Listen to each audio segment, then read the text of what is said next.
జై rebel star.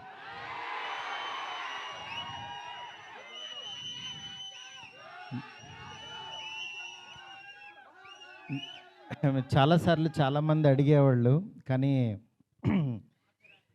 నిజంగా అంటే మాటలు రాని సందర్భం అంటారే, అలా ఉంది ఇప్పుడు పరిస్థితి. ఫస్ట్ ఆఫ్ ఆల్ మనకి గెస్ట్లు వచ్చారు, national media. Thank you so much sir for being here. Welcome to Hyderabad sir. Please have nice food and please take our hospitality. Thank you so much sir. Telugu, Tamil and Kannada everyone.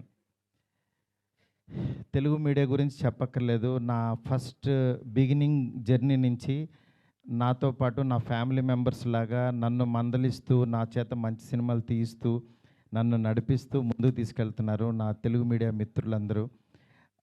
వాళ్ళందరికీ కూడా thanks అని చిన్న మాటతో చెప్పలేను. ఎందుకంటే ఒకళ్ళని ప్రత్యేకం కాదు, నాకు పరిచయం ఉన్న ప్రతి ఒక్కళ్ళు నేను మంచి సినిమా తీయాలని తాపత్రయపడ్డారు. వాళ్ళందరికీ కూడా పేరున చాలా చాలా చాలా థ్యాంక్స్. నెక్స్ట్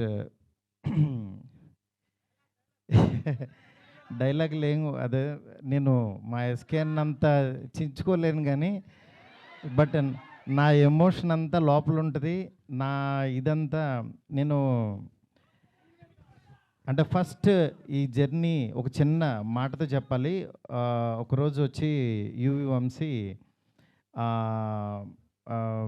డార్లింగ్ ప్రభాస్తో సినిమా చేస్తావా అన్నాడు.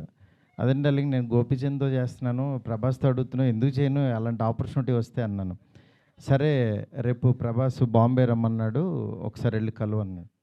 అనేసరికి ఆయనకి ఫోన్ చేస్తే టక్మని వెంటనే వెళ్ళాను. వెళ్ళిన తర్వాత చాలా బాగా ఆయనతో అంటే అసలు ఆయన చూడటం అనేదే ఒక గాడ్ని కలిసినంత ఒక ఆనందంగా ఉంటుంది.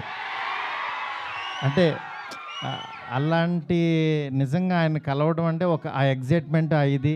వెళ్ళిన తర్వాత నేను మాట్లాడే విధానం, ఇంకా ఆయన మనం ట్రావెల్ అవ్వాలనేది, అంటే ఆయన ప్రేమ కథ చిత్రానికి భలే భలే మగాడు వైకి ఆయన చాలా పిచ్చ ఇదనమాట. నాకు అలాంటి సినిమా ఒకటి చేయాలందండి సరదాగా అన్నారు ఆయన. అని అంటే అయ్యో తప్పకుండానండి అని చెప్తే అండి అనొద్దు డార్లింగ్ అని పిలువ అన్నాడు ఆయన. అంటే ఆయన మనిషిని నచ్చితే ఎంత ఓన్ చేసుకుంటారో చెప్తున్నా. దాని తర్వాత పక్క కమర్షియల్ పెద్ద ఆడలేదు, బట్ అయినా సరే ప్రొడ్యూసరు కమిటీ అయిన ప్రొడ్యూసర్ వెనక్కి వెళ్ళిపోయారు నాకు ఈ కాంబినేషన్ వద్దని. బట్ ఆయన నిలబడ్డాడు, ఆయన ఒక్కడు ప్రపంచానికి.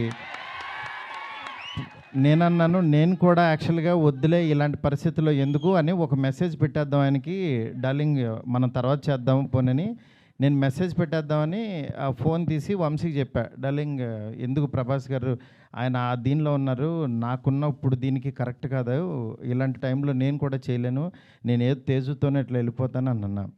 అని అంటే సరే నువ్వు ఆలోచించుకో అన్నారు.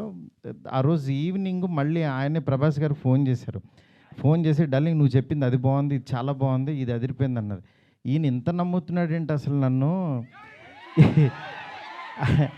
అని ఇంత నమ్మినప్పుడు, ఇంత నమ్ముతున్నాడు అనుకుని నేను 2 days ఆలోచించి, అరే మనం పని చేయలేము అని వెనక్కి అడిగేస్తే ఇక చచ్చిపోయినట్టే, మనం హైదరాబాద్ వచ్చింది వెనక్కి తిరిగి వెళ్ళడానికి కాదు కదా, అందుకని సరే తేల్చుకుందాం, ఇది ఎందుకు తీయలేమో చూద్దాం అని చెప్పి ఆ రోజు కాల్ తీసుకుని ఆయనకి చెప్పడం మొదలుపెట్టాను.